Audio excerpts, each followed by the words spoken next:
Эрүүл мэндийн яамны дээрх Монголын дархлаа бичил амьсгалын нийгэмлэг Баянгол Medical Group хамтран тоорч халдварын онцлогоо тулгамцсан асуудал сэдвт эрүүл мэндийн байгууллагын зөвлөлт хуулзалтыг энэ сарын 17-ны өдөр эрүүл мэндийн яамны хурлын танхимд зохион явууллаа. Уг зөвлөлт хуулзалтанд Монголын эмч мэрэгчлэнүүд болон Франц Хятадын Азийг хариуцсан төлөөлөгчид илтгэл тавьсан юм. Монгол улсын сууж байгаа эрүүл мэндийн байгууллагын суурь төлөөлөгчийн газар эрүүл мэндийн яам бол бас энэ асуудлыг бол удаа дараа тавьж байсан.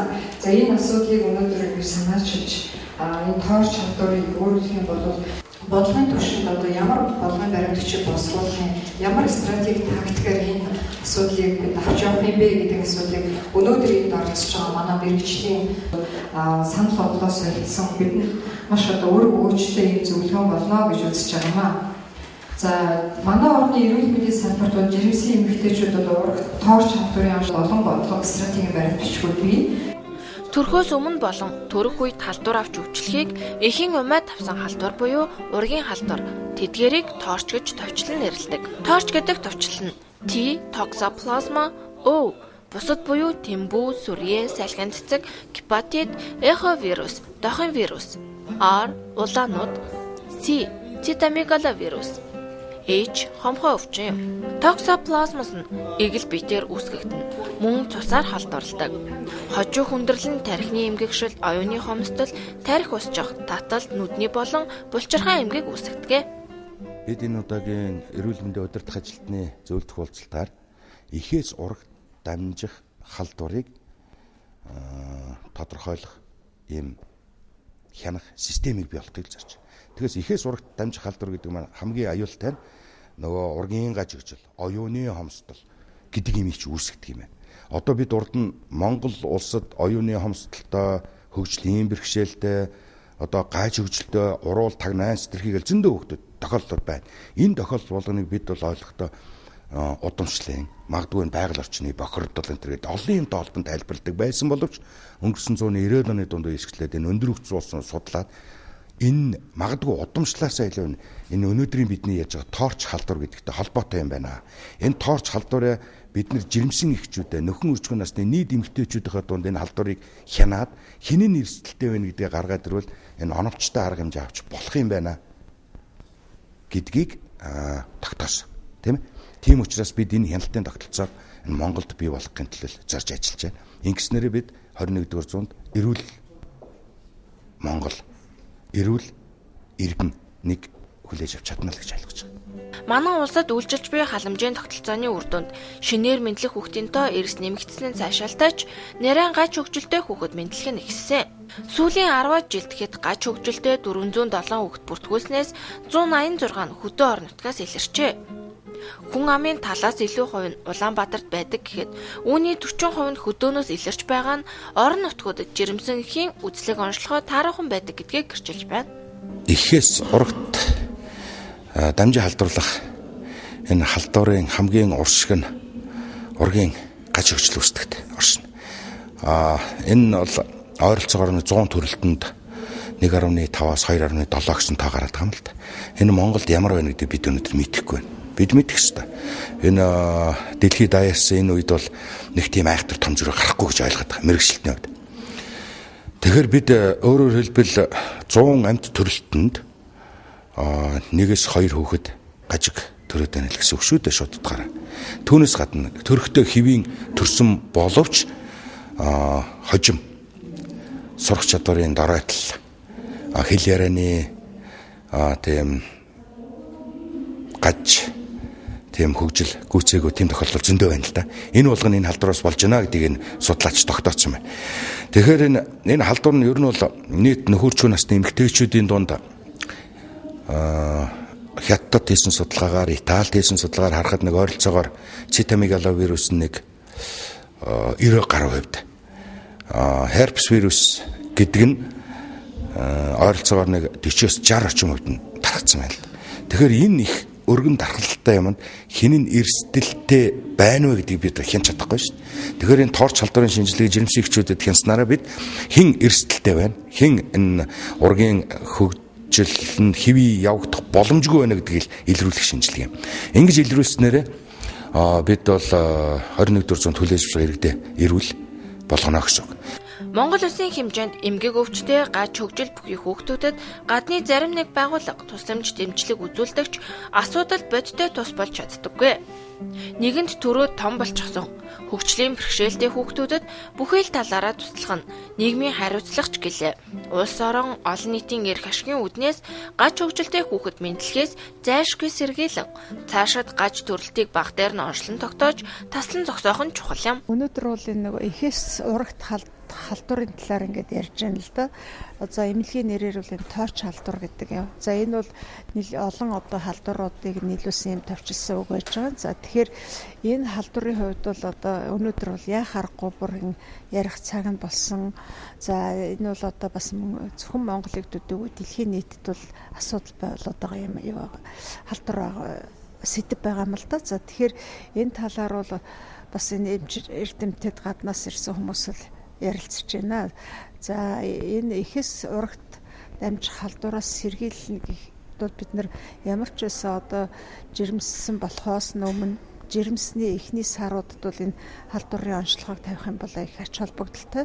Хэдий эрт онцлох тусам төчнөө сэргийлэх ийм ач холбогдолтой байдгийн. За тэгэхээр манай одоо их хүүхдийн эрүүл мэндийн үндэсний төвд бол одоо улсын хэмжээний 3 дахь шатлалын одоо тусламж үйлчилгээг үзүүлдэг юм үндэсний төв байгаа. За энд бол хөдөө орон нутгаас болон одоо Улаанбаатар хотоос ч гэсэн дутуу төрж байгаа эхчүүд эдгээр ирдэг.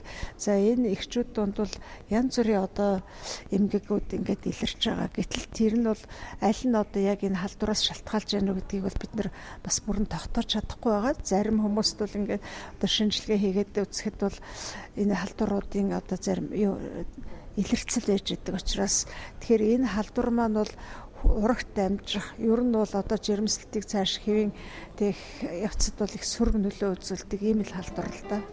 Баянгол эмнэлэг нь Америкийн нэгдсэн улс, Швед, Герман, Унгар, Австри зэрэг өндөр хөгжилтэй орнуудын өнөөгийн ангаах ухаандах хамгийн сүүлийн үеийн дэвшилтэд аппарат багаж хэрэгслийг лабораторид суйрлуулсан. Уг аппарат нь 4 ТV-ийн 23 орнд залбартай лабораторийн тоног төхөөрөмж үйлдвэрлэлээр дэлхийн топ байгууллагын нэг Dyson группийн лавлгаа лабораторийн Lyson аппаратыг лабораторид суйрлуулжээ. Уг аппарат нь витамин D-гийн онцлогоогоор олон улсад Golden стандарт түвшнийг хангаж чадсан. Ер нь бол энэ вирусууд бол эртнээс нь л те. Гэхдээ яг энэ жирэмсэн ихээс урагт талдаад ийм байгаад байна гэдэг энэ их том ноцтой мессежийг бол ер нь 1990-ад оны дунд үеэс гаргаж ирсэн. Тэгээд энийг тоорч халдварыг Монгол хийж байгаа газар байна уу гэвэл байна. Их хүүхдийн эрүүл мэндийн төвийн лабораторид бол хийдэг гэж үнэ. Гэхдээ эднэр маань миний зүгээр харж ойлгож байгаагаар төрчин хүүхдүүдэд хийгээд байна. Төрчин хүүхдүүд гэдэг маань нэгэнт ургийн гажиг хөгжилтэй болцсон одоо юу гэдгийг амьдрах чадвар сул хүүхдүүдэд үзээд энэ халдвар байна уу гэдгийг тодорхойлоод байна. Одоо тэгэхээр энэ арга маань тийм үр дүнтэй арга биш байна. Одоо бид жирэмсэн ихчүүд бүр мөн тодруулах юм жирэмсэн хүмүүс их болохоор бэлтгэж байгаа энэ манай эмэгтэйчүүд эхний 3 сарын дотор шинжлэх ёстой. Эхний 3 сар. Өөрөөр хэлбэл бид энэ халдварын процессыг хэдий ч нэ эрт илрүүлж чадна.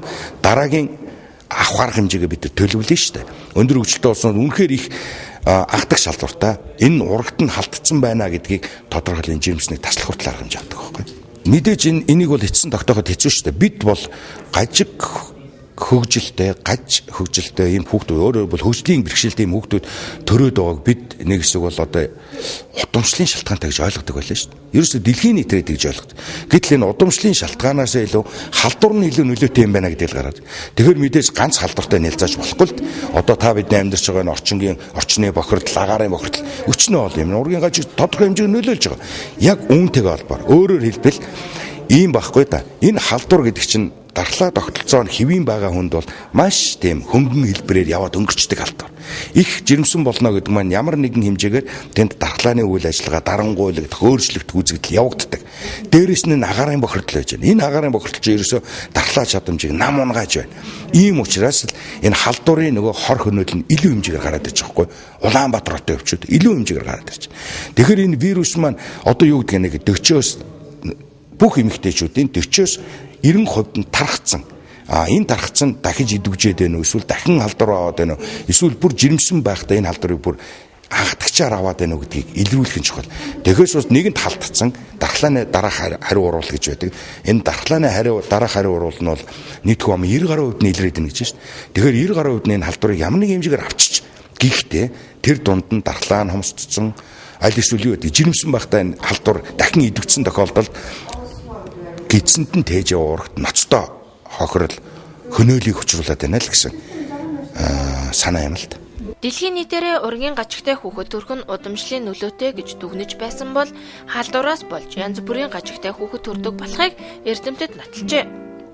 Уг халдваруудыг нэг нэр томьёонд хамруулан дэлхийн олон улсад уг халдварыг оншилж эрт үед нь илрүүлж жирэмсийг зогсоох хүртэл арга хэмжээ авдаг гэнэ. Монгол улсад тоорч халдварыг онцлох тоног төхөөрөмж хангалттай биш байдгаас жирэмсэн болон жирэмсний өмнө ургийн гажиг оншилж илрүүлэх боломж бараг байдаггүй юм аа. Дэлхийд дээр бол Ясрын компани ясан систем 4000 гаруй систем дэлхийд дээр байгаагаас зөвхөн сүүлийн үед бол Айсланд фондолоод маш хурцтай хөгжиж байна. 2011 он 500 систем Айсланд фондолоод энэ хятад энтэг Айсланд фондолын бүс нутагт болж нэр сөрдүүлж ажилласан байж байгаа. Тэгээд хятадын ихээс тоорч буй ихээс урагт халдах халдварын хяналтын системд бол гол үрийг гүйцэтгэж эхлээд байна. За өнөөдрийн хурлын хувьд гэх юм бол тоорч буй ихээс урагт халдварын талаарх мэдээллийг за хятадын зөвлөх профессортой хамт Монголын нэрвэлийн салбарынханд мэдээлэл болсон баяртай байна. Уг шинжилгээг лабораторийн тоног төхөөрөмжийн үйлдвэрлэл, судалгаа шинжилгээний чиглэлээр дэлхийн топ байгууллагын нэг Dyson группийн лавлага, лабораторийн лазер анализатороор хийгдэх бөгөөд тоорч халдварын цочмог архаг хэлбэрийг тодорхойлох, эмчилгээний үр дүнг хянахын тулд эмглобулин G, эмглобулин M гэсэн онцлогооны хоёр маркерыг шинжилдэг бөгөөд халдварын яг ямар үе шатандах вирусын тэдрийг хэмжих, эмчилгээний өмнө болон дараах үр дүнг хянаж байгаагаараа давуу талтай. Лазерын анализатор нь өнөөгийн хамгийн сүүлийн үеийн дэвшилтэт аппарат бөгөөд онцлогооны өвөрмөц байдал нь 100% юм. Энэ нь тусандах тухайн ням вирусын өчүүхэн бага хувийг илрүүлж чадах онцлогтой. Өндөр хөгжилтэй болсон мөн тухайлбал одоо мөн ялгаагүй сүүлийн үед манай уртлын хөрш бол энэ тал дээр маш их хөрөнгө хайж байна шүү дээ. Одоо жишээлбэл яг хүн ам нь манахаас харьцангуй их ч гэсэн одоо сүүлийн 1 жилийн хугацаанд зөвхөн энэ тоорч халдварыг илрүүлэх тэдгээрийг хянахад $2 тэрбум зарсан байдаг. 2 тэрбум. Тийм ээ? Энэ бол асар их хөрөнгө зарж байна шүү дээ. Тэгэхээр өөрөөр хэлбэл энэ сүүлийн үед энэ улс орнуудын тал руу нэлээх чиглээд хүн амын эрүүл хүнийг боожуулах, эрүүл хүнийг хүлээж авах тал дээр юм төрийн бодлогын хэмжээнд тавьчихжээ. Бид энэ зөвлөлт хөлцөлтийн үр дүн ийм үр дүн төрөөсэй л гэж бодож байна. Учир нь гэхээр бид эрүүл мэндийн яамд яг энэ тоорч халдварыг нөхөрчгүй насны эмэгтэйчүүд энэ халдварын тархалтын тогтооё гэдэг энэ төслийн санал өгсөн байна. Өнөөдөр бид энэ дээр хэлцэж байна. Инхээр ямар ч байсан эрүүл мэндийн яам, мөн шинжилгээний технологийн сан энэ төслийг санхүүжүүлэх байхаа л гэж хэлж. Тэгэхээр бид тоо гаргаад байна. Хүн амын дунд чинь энэ халдвар чинь ийм тархалтай байна шүү дээ гэдэг тоо гаргаад ирэхээр бид одоо дараагийн ажил нь тодорхой болчихж байна шүү дээ. Энэ бол үнэхээр их тархацсан байна. Тийм учраас бид одоо яах нь жирэмсэн эхчүүдэд хянах бидний дараагийн алхам болчихж байна. Жирэмсэн эхчүүдэд хянах Дэлхийн эрүүл мэндийн байгууллагаас гаргасан алтан стандарт гэдэг энэ аргаар найдвартай, өвөрмөц, мэдрэг тийм ээ энэ баталгаатай энэ аргаар тодорхойлох энэ арга нь бол үндсэндээ Монголд бол орж ирэх боломж байна. Энэ дээр бол манай эрүүл мэндийн шинжилгээний сургуулийн бие оногийн сургуулийн лабораторид хийж байна. Мөн бидэнтэй хамтран зохион байгуулж байгаа Баянгол Medical Group-ийн Баянгол эмнэлэг дээр хийж байна.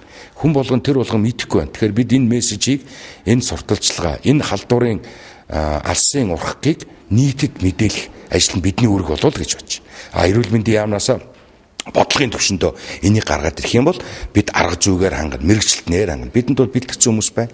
Одоо тэгээ ингээд төрийн хэвшлийн, хувийн хэвшлийн, төрийн сургалтын байгууллагууд хамтраад ирэхээр бид энэ дээр ямар нэгэн байдлаар үр дүн төрнө л гэж би эцсийн үр дүнгийг хараад байгаа шүү дээ. Тоорч халдварын онцлогоог Монгол улсын эрүүл мэндийн бүх салбарт нэвтрүүлэх заашгүй шаардлагатай болсныг мэрэгжилтнүүдэд уг хуралд онцолж байлаа.